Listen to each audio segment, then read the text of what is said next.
আসসালামু আলাইকুম ওরহমাতুল্লাহ। আমি এখন কথা ও কবিতা পাঠের আসরের পর্ব ৭ শুরু করছি। আমি এখন যে কবিতাটি নিয়ে আলোচনা করব, কবিতাটির নাম ভিন্ন পথ। দেখুন, এ সমাজ বসবাসের অযোগ্য কাব্যগ্রন্থ থেকে নেওয়া হয়েছে। এই ভিন্ন পথ কবিতাটি কেন লিখেছি? দেখুন, আমাদের সমাজে এমন কিছু লোক আছে যারা সদ্য কিছু টাকাওয়ালার মানুষ হয়েছে, কিংবা সমাজে একটু ভালোভাবে চলার চেষ্টা করে এবং নিজেকে সমাজপতি, ভিতরে ভিতরে সমাজপতি মনে করে। এমন কিছু টাইপের লোক আছে, মানে সমাজে খুব ভালোভাবে চলতে চায় এবং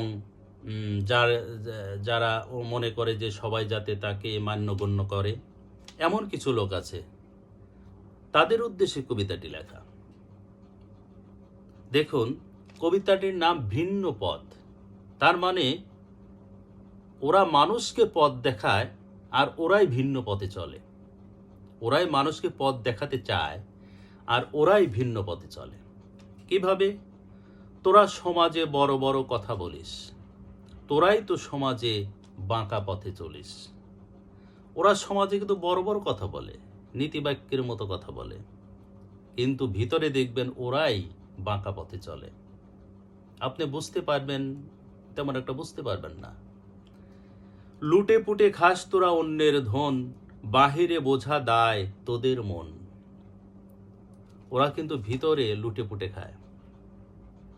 একটু ফাঁকা পাবে সমাজে, কারো কোথাও একটু ফাঁকা পাবে, সেখান দিয়ে কোরাল চালাবে।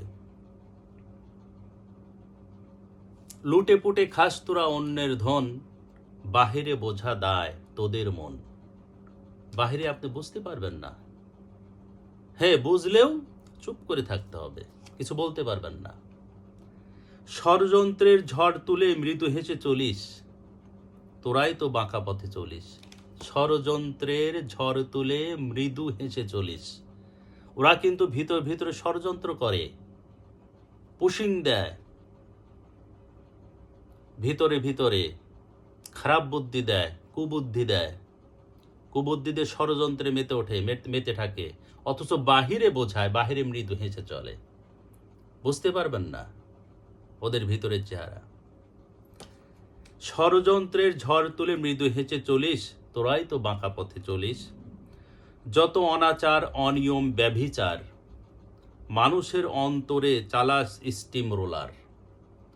কারণ ওরা বাহিরে মৃদু হেসে চলে, ভিতরে করে কি? ষড়যন্ত্র, অনাচার, অনিয়ম, ব্যভিচারে মত্ত থাকে ভিতরে। আর বাহিরে নিজেদেরকে ওরা কিন্তু মানে প্রকাশ্যে সন্ত্রাস করে না, প্রকাশ্যে হাঙ্গামা করে না, প্রকাশ্যে মানুষের মাথায় বাড়ি দেয় না। ওরা ষড়যন্ত্রের মাধ্যমে এটা করে। ভিতরে অনিয়ম, দুর্নীতি, ব্যভিচার ওদের মধ্যে। আর বাহিরে কি করে? মানুষের অন্তরে চালায় স্টিম রোলার চালায়। এই ভিতরে ভিতরে স্টিম রোলার চালায়। অবৈধ ক্ষমতার দাপটে চলিস, তোরাই তো বাঁকা পথে চলিস। ওদের একটা ক্ষমতা আছে না, সেটা হলো অবৈধ ক্ষমতা। আপনার পাঁচজন সমাজে যারা এই ভিতরে অনিয়ম ব্যভিচার করে চলে আর বাহিরে ভালো পোশাক পরে ভালো সাধু সাজে, ওরা যদি 5 জন এক হয়, 10 জন এক হয়, তাহলে ওরা ক্ষমতার দাপট দেখায় না? আর ওদের সাথেই তো যারা একটু উঁচু, মানে একটু মাথা তুলে উঠতে চায়, ওদের সাথেই তো যোগ দেয়। তো ওদের ক্ষমতাটা কি? অবৈধ ক্ষমতা। অবৈধ ক্ষমতার দাপট দেখায়। আর ওদের সাথে যত প্রশাসনের মানে রিলেশন থাকে বেশি, বন্ধুত্ব ভাব থাকে বেশি। উপায় নাই তো, ওদের অধিক ক্ষমতা একটু রাখে, প্রশাসনিক ক্ষমতা একটু রাখে, ঠিক আছে। আর বাহিরে তো সমাজে ভালো সেজে থাকে, আর ভিতরে কি করে? স্টিম রোলার চালায় জনগণের ভিতর।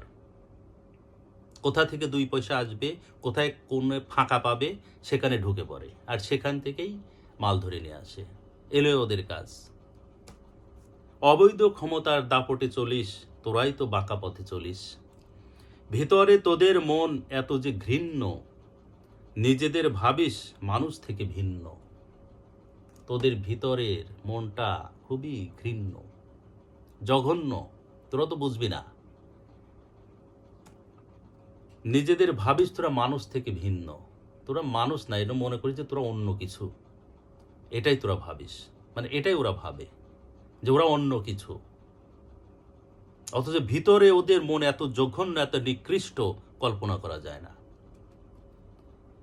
দেবালোকে মেঘের আড়ালে ঢাকিস, দিবালোকে মেঘের আড়ালে ঢাকিস। চিন্তা করুন, দিনের বেলায় মেঘের আড়ালে ঢাকিস। মেঘের আড়ালে, এটার উপকর্থ নিজেদেরকে দিনের বেলায়, মানে যত অনাচার, ব্যভিচার, কুনীতি, দুর্নীতি এগুলো করে কি ভিতরে ভিতরে এটা পুষে রাখে, কিন্তু দিনের বেলায় আড়ালে রাখে। ঠিক আছে, বহিঃপ্রকাশ ঘটায় না, কাউকে বুঝতে দেয় না। তাই বলা হয়েছে দিবালোকে মেঘের আড়ালে ঢাকিস, তোরাই তো বাঁকা পথে চলিস। আসলে ভিতরে ভিতরে বাঁকা পথে চলে কারা? ওরা যে মানুষের সোজা পথে চলানোর কথা বলে, যে তোর এইটা ভুল, তোর এইটা ভুল, তোর এইটা দোষ, তুই এই অপকর্ম করছিস, মানুষকে বলে। কিন্তু ওরাই তো ভিতরে ভিতরে বাঁকা পথে চলে। মূলত ওরাই তো হোতা, এগুলোর হোতা। যত অন্যায়, অপকর্ম, অপতৎপরতা, কুনীতি, ষড়যন্ত্রকারী, হোতাই তো ওরা। তাই বলা হয়েছে যে তোরাই তো ভিন্ন পথে চলিস।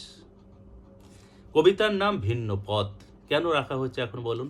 ভিন্ন পথটা, ভিন্ন পথে ওরাই চলে, আর ওরা বাহিরে কি সাধু সেজে চলে। এ হলো আমাদের সমাজের পরিণতি।